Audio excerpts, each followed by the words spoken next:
குடும்பத்தையும் ஆதரித்தார்கள். தன் சுய குடும்பத்தைப் போல, தன் சொந்த குடும்பத்தைப் போல பாதுகாத்தார்கள். இன்றைய இளம் தலைமுறையினருக்கு அந்த சரியான புரிதல் இல்லை என்பதே உண்மை. நான் ஒரு வீட்டுக்கு போனால் நான் ஏன் மாறணும், நான் ஏன் அவங்களுக்காக சேஞ்ச் ஆகணும்? அதாவது பெண் மட்டும் மாறுறது கிடையாதுங்க. ஒரு திருமண வாழ்க்கைக்கு பிறகு எந்த அளவுக்கு ஒரு பொண்ணு தன்னுடைய மாற்றிக்கிறாளோ அதே மாதிரி அந்த பெண்ணிற்கே தெரியாமல் அந்த கணவனும் தான் வாழ்ந்து வந்திருந்த வாழ்க்கையிலிருந்து பெண்ணிற்காக மாறுகிறான். ஏன் அந்த பையனோட தாய் தந்தையர்கள் கூட வந்திருக்க பொண்ணிற்காக மாறுகிறாங்க. ஆனால் அது வெளி உலகத்திற்கு தெரிவதில்லை. இதனால் என்ன நடக்குன்னு தெரியுமா? குடும்பத்துக்குள் பிரச்சனை, சமாதானமின்மை, சந்தோஷமின்மை வந்து ஒருவருக்கொருவருக்கிடையேயான அன்பில் பிரிவினை ஏற்படுகிறது. அன்பு தான் சகலத்தை தாங்கும். அந்த மாற்றம் கூட அன்பின் நிமித்தமே நடக்குது. ஒரு கணவன் தன் மனைவிக்காக அன்போடு மாறுகிறான். மனைவி தன் கணவனுக்காகவும் அவன் குடும்பத்துக்காகவும் அன்போடு மாறுகிறான். இதை புரிந்து கொள்ளாத இடத்தில் பிரச்சனைகள் அநேகம் இருக்கு.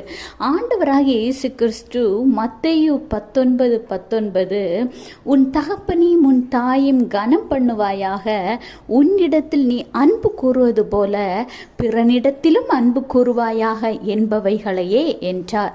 இதில் 2 காரியங்களை எடுத்துக்கொள்ளலாங்க. ஒன்று, உங்கள் தகப்பனையும் தாயையும் எந்த காரணத்தை கொண்டும் மற்றவங்களுக்காக விட்டு கொடுத்து பேசாதீங்க. நீங்கள் யோசித்து பார்த்தீங்கன்னா, நீங்கள் குழந்தையாக இருக்கும் பொழுது எல்லாராலும் உங்களை தகப்பனின் தாயை மாதிரி பேணி காத்திருக்க முடியாது. உங்களுக்கு ஒரு கஷ்டம் வந்தால், ஒரு பாடுகள் வரும் பொழுது, ஒரு காய்ச்சல் வந்தால் கூட முதலில் துடிக்கிறது உங்கள் தாய் தந்தையராக தான் இருப்பாங்க. ஆனால் ஒரு காலத்துக்கு அப்புறம் அவங்க அன்பு வெளியில் உங்களுக்கு தெரியாதுங்க. நம்ம கல்யாணமாகி குழந்தைகளை பெற்று நம்ம குழந்தைகளை வளர்க்கும் போது தான் நம்ம தாய் தந்தையர் நம்மளை எப்படி வளர்த்துருப்பாங்க அப்படிங்கிறத புரிந்து கொள்ள முடியுது. எந்த காரணத்தை கொண்டும் தாய் தந்தையரை ஒதுக்கி வைக்காம வந்த மனைவியையும் கனம் பண்ணணும். அதாவது வந்த மனைவியையும் நீங்கள் அன்பு செலுத்தணும், உங்கள் தாய் தந்தையரையும் கனம் பண்ணணும். அந்த காரியத்தில் எல்லா ஆண்களும் கரெக்டாக இருந்தீங்கன்னாலே உங்கள் குடும்பத்தின் அன்பு எக்காரணத்தை கொண்டும் உடைந்து போகாது. உன்னிடத்தில் நீ அன்பு கூறுவது போல பிறரிடத்திலும் அன்பு கூறுவாயாக என்ற வார்த்தையின்படி உங்கள் குடும்பத்துக்குள் மாத்திரமல்லங்க, உங்கள் குடும்ப மனைவியோடு வந்த அவங்கள் குடும்பம், அவங்க ஃபேமிலிகளையும் நீங்கள் அன்பு செலுத்துங்க.